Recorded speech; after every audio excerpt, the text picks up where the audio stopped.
Hola, nosotros somos de la Universidad Autónoma de Baja California, de la Facultad de Ciencias de la Salud, del Plan Educativo en Licenciatura en Cirujano Dentista, el grupo 222 para la clase de Histología en Teoría.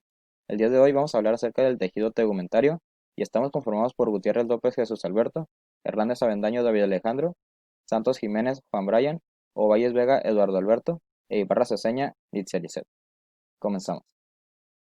La piel, ya lo llaman cutis o tegumentos, forman un conjunto de derivados que constituyen el sistema tegumentario. Todo este conjunto conforma la cubierta externa del cuerpo y por lo cual es su órgano más grande ya que constituye del 15 al 20% de la masa total. La piel consta de dos estratos principales, la cual es la epidermis y la dermis.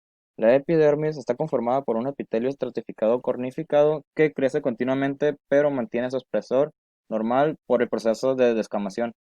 Esta capa deriva del ectodermo, mientras que la dermis está compuesta de un tejido conjuntivo denso que imparte el sostén mecánico de resistencia y espesor de la piel. Esta capa deriva del mesodermo, mientras que el siguiente sustrato se encuentra debajo de la dermis.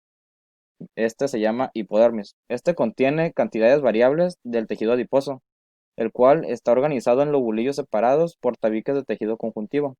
Esta capa se encuentra a más profundidad de la dermis en personas que son muy bien alimentadas y quienes viven en climas fríos, debido a que ellas tienen el tejido adiposo bastante denso. La piel cumple funciones esenciales relacionadas con su ubicación en la superficie externa.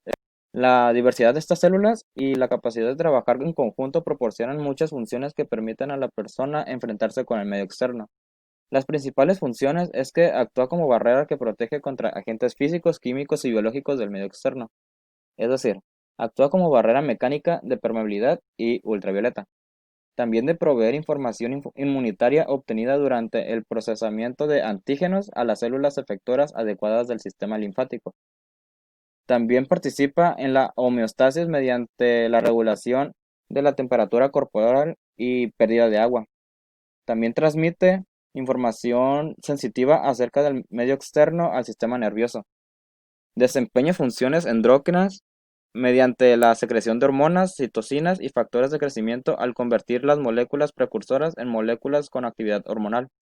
Y también interviene en excreción a través de la secreción exócrina de las glándulas sudovíparas sebáceas y apócrinas. También absorbe algunas sustancias liposolubles a través de la piel. Clasificación de la piel. Esta clasificación es según la superficie de acuerdo a su función. Si ésta se encuentra en un área de contacto de fricción, será piel gruesa y de lo contrario será piel fina. Piel gruesa. La piel gruesa va a presentar 5 capas: el estrato basal, el estrato espinoso, el estrato granuloso y específicamente su estrato lúcido. Ese estrato va a diferenciarlo entre piel gruesa y piel fina. Y su quinta capa sería el estrato córneo. La piel gruesa se va a encontrar en las palmas de las manos y en las plantas de los pies. Esta piel es sometida a una fricción intensa, va a carecer de pelo o de vellosidad y va a poseer una capa epidérmica mucho más gruesa, de aproximadamente 1 milímetro de grosor. La piel fina. La piel fina va a presentar 4 capas, que serían el estrato basal, su estrato espinoso, su estrato granuloso y su estrato córneo. Esta piel la vamos a encontrar en todo el cuerpo, excepto en las palmas de las manos y en las plantas de los pies, que sería la piel gruesa. Va a poseer una epidermis mucho más delgada y va a contener folículos pilosos en casi toda su extensión. Esta piel sí va a presentar vellosidades y tiene un grosor de aproximadamente 0.1 milímetros. Los estratos de la epidermis. La epidermis tiene 5 estratos. El primero de ellos es el estrato basal, el cual va a tener una presencia de células con actividad mitótica, que serían células madres de la epidermis. Va a tener o va a presentar células cilíndricas con un núcleo oval. Su citoplasma va a ser basófilo, que va a contener citoqueratina, en poca cantidad. Esto va a permitir la unión de las células con ribosomas y la unión de la membrana basal por hemidesmosomas. Estas células van a contener núcleos muy juntos en combinación con el citoplasma basófilo de estas células.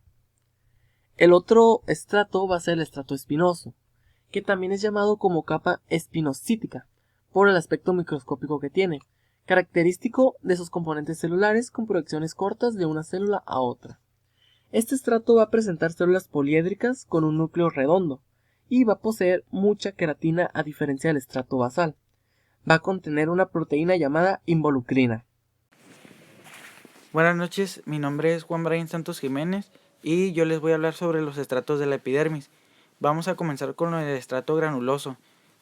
Básicamente sus células contienen gránulos que se tiñen instantáneamente, es decir, cambian de color.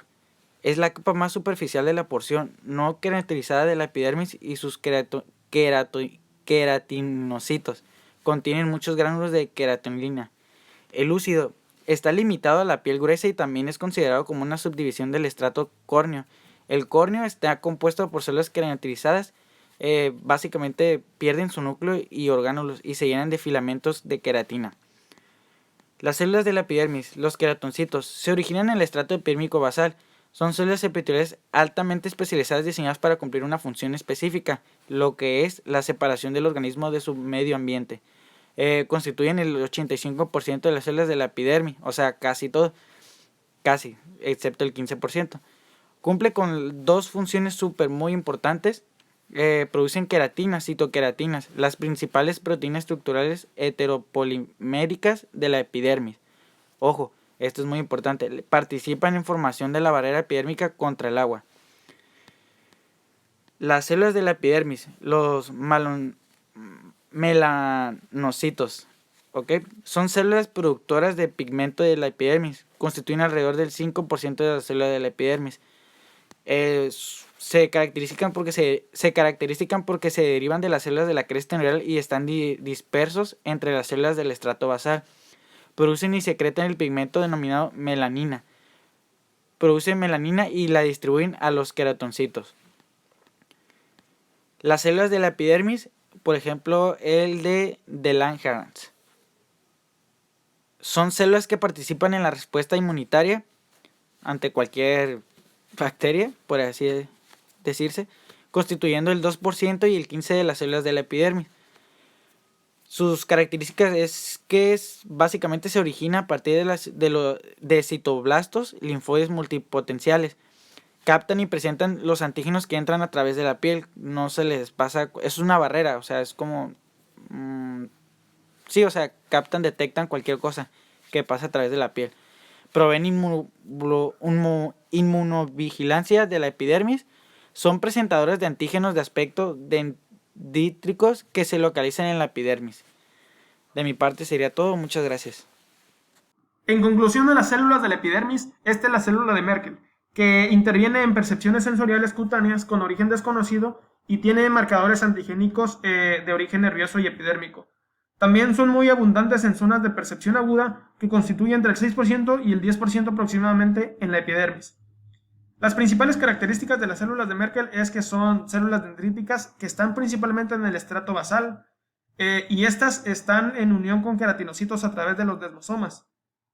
También están asociadas con los bulbos terminales por todas las fibras nerviosas mielínicas aferentes.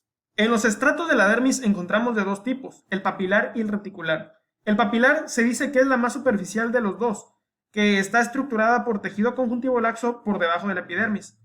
Y sus principales características son que contienen fibras de colágeno no tan gruesas, pero contienen dos tipos de colágeno, que es el 1 y el 3. Es delgada, que contiene sustancias de papilas y crestas dérmicas, y contienen vasos que irrigan la epidermis, pero no actúan y ni afectan para nada en ella. El otro estrato es el reticular. Este es más profundo en comparación al papilar, y su espesor varía de acuerdo a la superficie corporal en la que se encuentre. Sus principales características son que es muy gruesa y contienen menos células que la dermis papilar. También que es muy caracterizada por el grosor de sus haces irregulares de fibras de colágeno, y sus fibras elásticas son mucho menos delicadas. Todas las fibras de colágeno y elásticas forman las líneas de tensión de toda la piel, que lleva como nombre líneas de Langer. Hablando del folículo piloso, es una invaginación de la epidermis en la que se forma un solo pelo. El aspecto histológico del folículo varía según esté en fase de crecimiento o en fase de reposo. Esta también está distribuida sobre toda la superficie corporal, excepto en bordes, palmas de las manos, planta de los pies, labio y la piel periorificial de los sistemas urinarios y genitales. El folículo piloso se compone de 4 capas. Estas son la capa número 1, infundíbulos, son los que se encuentran desde el orificio superficial del folículo hasta la altura del orificio de su glándula sebácea. La capa número 2 es el istmo. Esta se extiende desde el infundíbulo hasta la altura de la inserción del músculo erector del pelo. La capa número 3 es la protuberancia folicular. Esta sobresale del folículo piloso y crea el músculo erector del pelo. La capa número 4 es el segmento inferior. El folículo en crecimiento tiene un diámetro uniforme, salvo en su base, donde se expande para formar el bulbo. Los pelos son unas estructuras filamentosas alargadas que se proyectan desde los folículos pilosos, que como anteriormente se explicó, son los encargados de la producción y crecimiento del pelo. Estos pelos se componen de queratinas duras fuertemente reticuladas y constan de 3 capas, que como se puede observar son la médula, que en la foto superior está representada con el número 8 y en la foto inferior con el número 14, la corteza, que está representada por el número 2 en la foto superior y en la foto inferior con el número 5, y la cutícula del pelo, que está representada por el número 3 en la foto superior y en la foto inferior con el número 2. La médula es la parte central del tallo del pelo, y solo está presente en los pelos gruesos. Contiene una columna de células queratinizadas grandes, mientras que la corteza es la capa más grande, constituyendo un 80% de la masa total del pelo. Está por fuera de la médula y consta de células corticales, con filamentos intermedios de queratina dura. Esta es quien determina la textura, elasticidad y color de pelo. Por último, tenemos la capa más externa del pelo, que es la cutícula del pelo, y tiene varias capas de células escamosas, semitransparentes y queratinizadas. Esta capa es importante en la protección del daño físico y químico del pelo, además de determinar su porosidad. Continuaremos con la glándula sebácea, las cuales se originan como unos brotes de la vaina radicular externa del folículo piloso, y aunque sea solamente un solo folículo, puede haber varias glándulas sebáceas. La función de estas glándulas es secretar el sebo que cubre la superficie de nuestro pelo y de la piel. Las glándulas sudoríparas endocrinas son unas estructuras independientes, tubulares simples, enrollada y con un fondo ciego. Esto nos ayuda a regular la temperatura corporal a través del enfriamiento que causa la evaporación del agua del sudor sobre nuestra superficie del cuerpo. Tiene 2 segmentos, la secretora, que está en la dermis profunda o en la superficie de la hipodermis, y la canalicular, que es la menos tortuosa, que se continúa directamente con el anterior, desembocándose en la superficie epidérmica. Finalmente tenemos la glándula odorífera apocrina, la cual sí está asociada con los folículos pilosos, ya que tienen origen en los mismos brotes epidérmicos y permite que la secreción de esta glándula drene en él. Son tubulares de luz simple y enrollada. El adenómero de estas glándulas tiene una luz más amplia que las secrinas, además que se componen por un solo tipo celular. Esto es todo por nuestra parte, muchas gracias por su atención.